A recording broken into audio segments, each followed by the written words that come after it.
Hi guys, welcome back to my channel. If this is your first time coming across my channel, you are highly welcome. And if you are a returning subscribers, thank you for coming in again. We'll be making this trendy ruched short skirt. So let's get started. For the front pattern, I have this cloth on fold. I'll be making use of bridal satin. I have it on fold. Is 20 inches on fold. One when you open it is 40 inches for the width. Then for the length, I'll be making use of 29 inches. So the waist divided by 4 is 10 inches, 10.5 inches, sorry. But I'll be making use of the whole. That is additional 10 inches.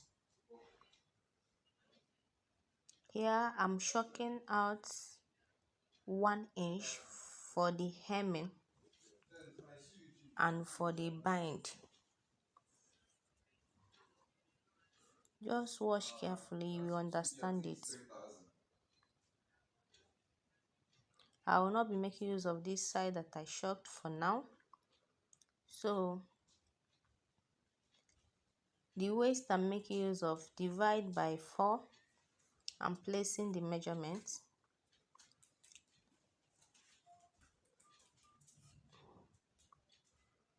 I insert the waist measurement. Then I go down to hip measurement. I'm supposed to use 9 for hip measurement, but I'm adding it extra 1 inch so that by the time the cloth comes up, it will fit in very well. By the time you add it your elastic or your stripe and you draw it, when it comes up, it will fit your hip very well. So I rule the line.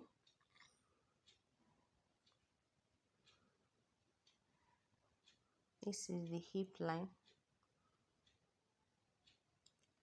Here I'll be inserting the hip measurement. The hip measurement is 10.5.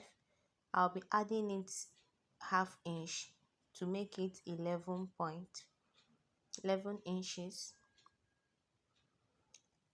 If the fabric that you're making use of is stretchy, so no need of you adding that allowance.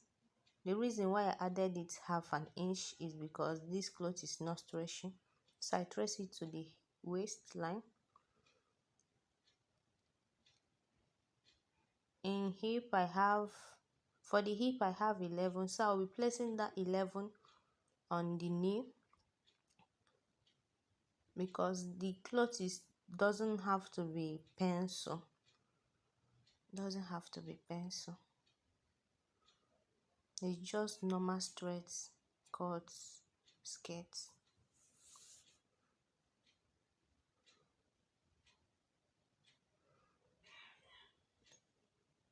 So I'll be shocking exactly this waist, hip, and the knee on the other side of the clothes. Remember, I'll be making use of these extra inches.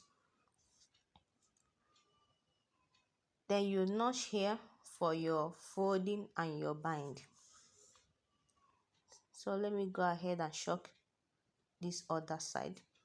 Remember, we are shocking on the right material.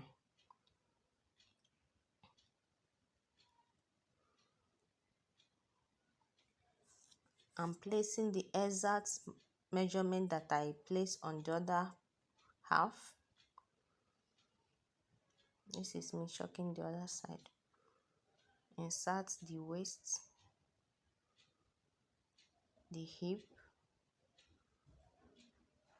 and the knee.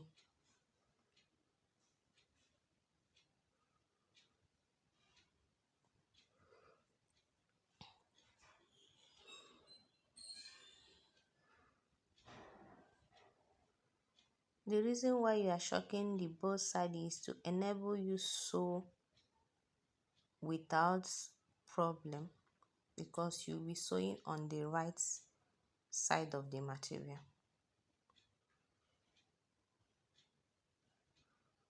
So that is it for the front. So for the back, we will be cutting the back. For the back pattern, the only difference is to add your zip allowance, and the back pattern is not together. It has opening on the zip side. It's unfold also. So I added 2 inches for the zip. So now I'm adjusting the zip measure, zip allowance. On the waistline, I minus 1 inch. On the hip line, I minus ½ inch. Then you go down by 4 inches from the hip line, and I'm minusing 1 inch. The reason why I minus those inches is to make the skirt to sit well on your body without caping.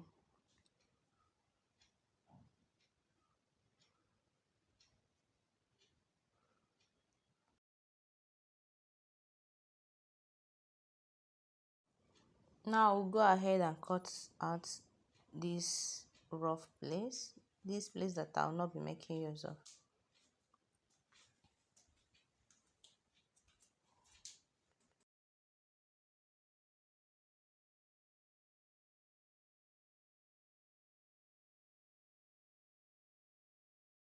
Remember to notch here so that you will know exactly where the band will start from and where it will end. So next, we'll be inserting the case for your stripe. The case that you will insert your, be it bias or your elastic. So I'm shorting out ½ inch. From the first line, I rule for body measurement. So you shock ½ inch all through.